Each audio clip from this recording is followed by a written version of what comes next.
Journalist Sai Chandrababu Naidu గారి పైన ఎప్పుడు విషయం కక్కుదామా అని చూస్తాడు. ఇప్పుడు ఫర్నిచర్ ఇష్యూ నడుస్తుంది. జగన్మోహన్ రెడ్డి సచివాలయంలో ఉండాల్సిన ఫర్నిచర్ ఏదైతే ఉందో దాన్ని తీసుకెళ్ళి సొంత కొంపలో పెట్టుకున్నాడు. సరే, దానిపైన ఇష్యూ నడుతుంది. అయితే నేను ఒక విశ్లేషణ చేశాడు. ఆ విశ్లేషణలో లాస్ట్లో ఏమంటాడంటే, గతంలో చంద్రబాబు నాయుడు గారు కూడా ఫర్నిచర్కి అలాగే డబ్బులు ఇచ్చారు కదా అని మాట్లాడుతున్నాడు. మరి ఏ చెప్పించి కొట్టాలో అర్థం కావట్లేదు. ఒకసారి వినిపిస్తాను చూడండి ఆ విశ్లేషణ కూడా. అధికారం అహంకారం కంటే కూడా అణకువ కావాలి, కానీ అణకువ కంటే అహంకారాన్ని తెచ్చిపెడుతుంది. గతంలో వైసీపీ ఎలాంటి అహంకారాన్ని ప్రదర్శించిందో ఇప్పుడు కూటమి అదే ప్రయత్నం చేస్తోంది. కోడెల శివప్రసాద్ తన దగ్గర ఉన్నటువంటి ఫర్నిచర్ని దొంగతనం చేశాడు అని చెప్పి కేసు పెట్టారు. వాస్తవానికి కొంత ఫర్నిచర్ని డబ్బులు నేను పే చేస్తానని ఆయన చెప్తే దాన్ని తప్పుడుగా ప్రచారం చేసింది వైఎస్ఆర్ కాంగ్రెస్ పార్టీ అన్నటువంటిది తెలుగుదేశం పార్టీ వాళ్ళు ఆగ్రహం వ్యక్తం చేశారు. కానీ ఇప్పుడు జగన్మోహన్ రెడ్డి ఇంటి దగ్గర ఫర్నిచర్ ఏదైతే ముందే చట్ట ప్రకారం జీవో ఉంటుంది, ఆ జీవో ప్రకారం ఫర్నిచర్కి సంబంధించిన వాల్యూ కట్టడం, ఆ వాల్యూ డబ్బులు చెల్లించేశాక ఉంచుకోవడం అవుతుంది. కానీ ఇప్పుడు ఈ కోడల దాన్ని అడ్డం పెట్టి సోషల్ మీడియాలో పెద్ద ఎత్తున రచ్చ నడుస్తున్నటువంటి నేపథ్యంలో జీఏడీ అధికారులు ఆ ఫర్నిచర్ అంతా వెనక్కి ఇచ్చేసేయండి అంటూ జగన్మోహన్ రెడ్డికి లేఖ పెట్టారు, అడ్రస్ వేశారు. ఇచ్చేస్తారు, పోయేదే ఉందని. అది సెకండ్ హ్యాండ్, ఏం చేసుకుంటాం మనం? సెకండ్ హ్యాండ్ అది ఏం చేసుకుంటాం అంట. దాని వాల్యూ కొన్ని లక్షలు, సెకండ్ హ్యాండ్ ఏం చేసుకుంటారంటే పడేరు కదా, లక్షల రూపాయల సామాగ్రి పడేరు కదా సాయి, ఏదో చేసుకుంటారు. నీకెందుకు చెప్పాలైనా? సరే, వినిపిస్తాను చూడండి ఇక్కడ. రెండవది, చంద్రబాబు గారు ఇదివరకు అట్లా ఫర్నిచర్ ఇచ్చారా? డబ్బులే కదా ఆయన కూడా చెల్లించింది. సొంత పనికిమాలోడు, బోగ్గడి మట్టిడు, వీడు పక్కా బోగ్గడి. చంద్రబాబు నాయుడు గారి పైన గతంలో అలాంటి ఆరోపణలు ఎప్పుడైనా వచ్చినాయా? 2019లో జగన్మోహన్ రెడ్డి అధికారంలోకి వచ్చిన తర్వాత అలాంటి ఆరోపణలు ఏ ఒక్క వైసీపీ నాయకుడు కానీ ప్రభుత్వం కానీ చేసిందా? అప్పుడు ప్రభుత్వం కానీ చేసిందా? చంద్రబాబు నాయుడు గారు ఫర్నిచర్ పట్టుకెళ్ళారు. చంద్రబాబు నాయుడు గారి ఇంట్లో ప్రభుత్వానికి సంబంధించిన ఫర్నిచర్ ఉందని లేదు. మరి అంతకుముందు ఎప్పుడు ఉంది అంటే 2004లోనా? 2004 రాజశేఖర రెడ్డి అధికారంలోకి వచ్చిన తర్వాత అలాంటి ఆరోపణలు ఏమైనా వచ్చినాయా? అప్పుడేమైనా చంద్రబాబు నాయుడు గారు డబ్బులు చెల్లించారా? దేనికి నీ ఏడుపు నాకు అర్థం కాదు. పనికి మళ్ళీ పోరంబోకి ఎదవలందరూ అనకూడదు, గమ్మున అనకూడదని అనుకుంటాం. చాలా నీట్గా మాట్లాడదాం, చక్కగా చేద్దాం, ఎవరిని తిట్టొద్దు అనే అనుకుంటా. చెప్పు, గతంలో చంద్రబాబు నాయుడు గారు డబ్బులు ఎప్పుడు చెల్లించారు ఫర్నిచర్కి? ఆధారాలు ఉంటే చూపించు, చెప్పు. ఇగో 14 నుంచి 19 వరకు చంద్రబాబు నాయుడు గారు అధికారంలో ఉన్నారు. 19లో వచ్చిన తర్వాత ఫర్నిచర్కి ఇంత అమౌంట్ చెల్లించారు అని చెప్పు. ఆ తర్వాత ఎప్పుడు?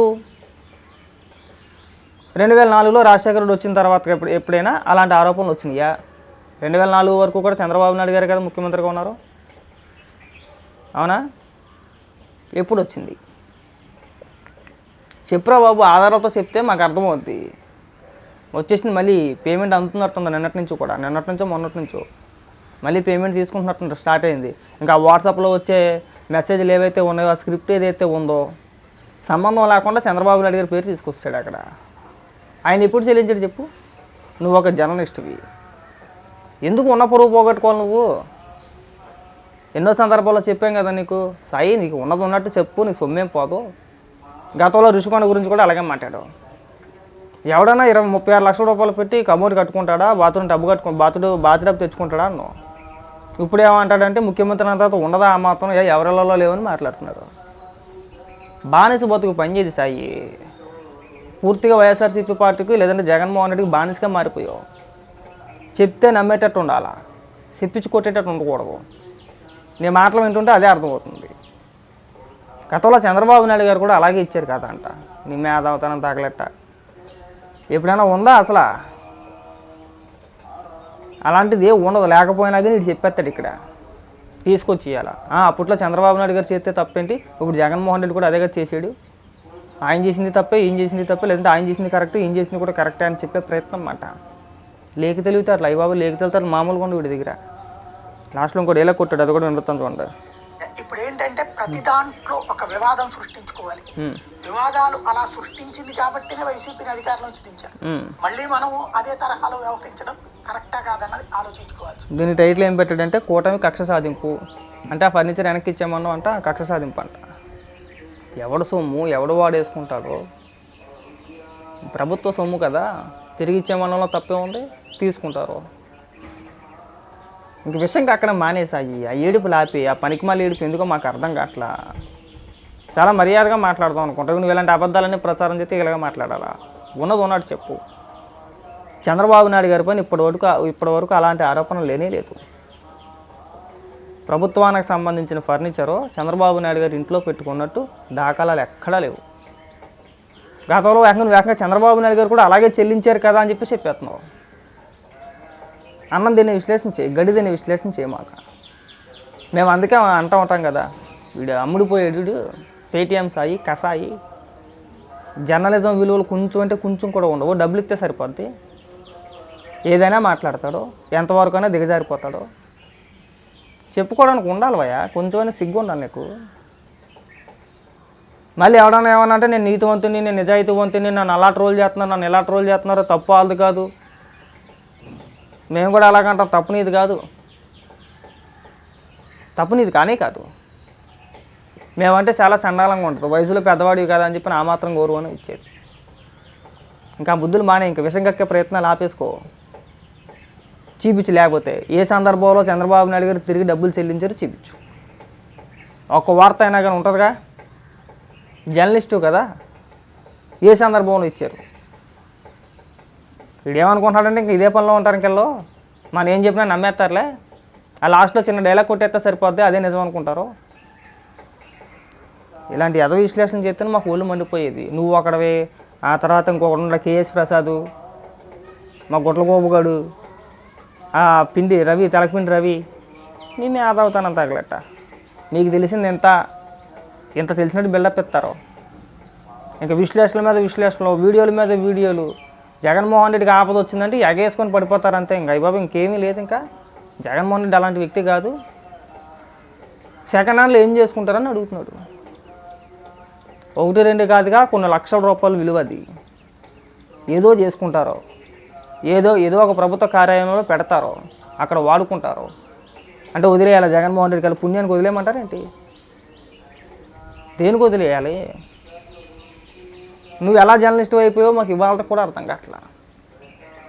ముందు ఆ వైసీపీ వాట్సాప్ గ్రూప్లోంచి బయటికి రా, నీకు ఆ మాత్రం విలువైనా ఉంటుంది. ఇంకా ఇలాంటి అప్పాబాయి మాటలు మాట్లాడమాక, ఇలాంటి అప్పాబాయి విశ్లేషణ అస్సలు చేయమాక. తేడాగాడు అనుకుంటారు, అమ్ముడిపోయాడు అనుకుంటారు. ఆల్రెడీ అమ్ముడిపోయిన సాయి అని చెప్పేసి ఒక ముద్ర ఉంది, పేటీఎం సాయి అని చెప్పేసి అని. నువ్వు దాన్ని సార్థకం చేసేసుకోమాక. 2 రోజులు బాగానే చేస్తాలే అని చెప్పి పొగిడేమనుకో, 3వ రోజు తలకెక్కేద్దు పొగరు. ఇంక విషయంగా అక్కడ మొదలు పెడతాడనమాట. కొద్దిగా తగ్గించుకుంటే మంచిది. మా బోటోళ్ళ చేత చెప్పించుకోమాకు, మా బోటోళ్ళ చేత చెప్పించుకునేంత కాదు నీది. నువ్వు స్థాయిలో ఉన్నావు కాబట్టి మా బోటోళ్ళు నీకు సలహాలు ఇస్తే చాలా చండాలంగా ఉంటుంది, నీ పరివే పోతుంది. అది తెలుసుకోవాలి నువ్వు బాగా. లేదు నేను ఎలాగే మాట్లాడతాను, నేను ఎలాగే విషయం కక్కేస్తానంటే తర్వాత సరే మేము కూడా అలాగే మాట్లాడతాం. విశ్లేషణ అంతా బాగానే చేసేసాడు. అన్యాయం అన్నాడో, అక్రమం అన్నాడో, అది సెకండ్ హ్యాండ్లే కదా, ఏం చేసుకుంటారులే అన్నాడో. లాస్ట్లో గతంలో చంద్రబాబు నాయుడు గారు కూడా అలాగే చెల్లించారు కదా అనేసాడు. అంటే ఇప్పుడు ఏంటి, ప్రజలకు ఏ విధంగా తీసుకెళ్లాలనుకుంటున్నాడంటే, గతంలో చంద్రబాబు నాయుడు గారు కూడా ప్రభుత్వానికి సంబంధించిన ఫర్నిచర్ ఆయన వాడుకున్నాడేమో, అప్పుడు చంద్రబాబు నాయుడు గారు తిరిగి డబ్బులు చెల్లించారేమో, ఇప్పుడు అది వీడు చెప్తున్నాడేమో అని చెప్పని అనుకునే విధంగా ప్రజలకు తీసుకెళ్లే ప్రయత్నం అన్నమాట. కొంచెం ఆనందం తినే విశ్లేషణ చేయి. చాలా సందర్భాల్లో చెప్పు, సాయి విషయం అక్కడ మానే, ఉన్నది ఉన్నట్టు చెప్పు. నీకు ఆ మాత్రం తెలివితేటలు ఉన్నాయో మాకు అర్థం కావట్లా. ఏమన్నంటే ఏడడం ఒకటి వచ్చింది, నన్ను 6 రోజులు చేస్తున్నారు, నన్ను 7 రోజులు చేస్తున్నారు, ఇలా తలాతోకలేని విశ్లేషణ చెప్తే అందరి చేత మాటలు కాయాల్సిందే, అందరి చేత డబ్బులు తినాల్సిందే. అంటే అదొక విషయం కక్కే ప్రయత్నం అన్నమాట. చాలు, జగన్మోహన్ రెడ్డిని వెనకేసుకొచ్చింది చాలు. జగన్మోహన్ రెడ్డిని అడగాల్సింది ఏంటంటే, అయ్యా జగన్మోహన్ రెడ్డి ప్రభుత్వ సొమ్ముతో నీ ఇంట్లో ఎందుకు పెట్టుకోవాల్సి వచ్చిందయ్యా? ఆ సెకండ్ హ్యాండ్లో లేదంటే దాని విలువ కొన్ని లక్షలో ఏదోటి ఎంతైనా కానీ ప్రభుత్వానికి సంబంధించిన ఫర్నిచర్ వాడుకోవడం దేనికి? గతంలో నువ్వెన్ని వీడియోలు చేసావు కోడెల శివప్రసాద్ గారి మీద, నువ్వు ఎంతకన్నా ఎక్కువ వేసావు తెలుసా నీకు? ప్రభుత్వానికి సంబంధించిన ఫర్నిచర్ మీరు ఎలా పట్టుకెళ్ళిపోతారో, అధికారంలో ఉన్నామని బలుపా అంటే ఎవడు అడగడం అనుకుంటున్నారా? ఇలాంటి ఉపన్యాసాలు మనం ఇచ్చాం గతంలో. నువ్వు ఆలోచి పెద్ద పెద్ద ఉపన్యాసాలు ఏం చెప్పమాక ఇక్కడ. పైగా దీనికి కూడా కవరింగే, దీన్ని కూడా వెనకేసుకొచ్చేయడమే. కాస్త సిగ్గెట్టు ఉంటే దేవుడికి బ్రహ్మాండంగా ఉండేది, అది ఒక్కటే పెట్టలా. ఇంక ఇలాంటి విశ్లేషణ ఎప్పుడు చేయమాకే, జనాలు చెప్పులతో కొడతారు.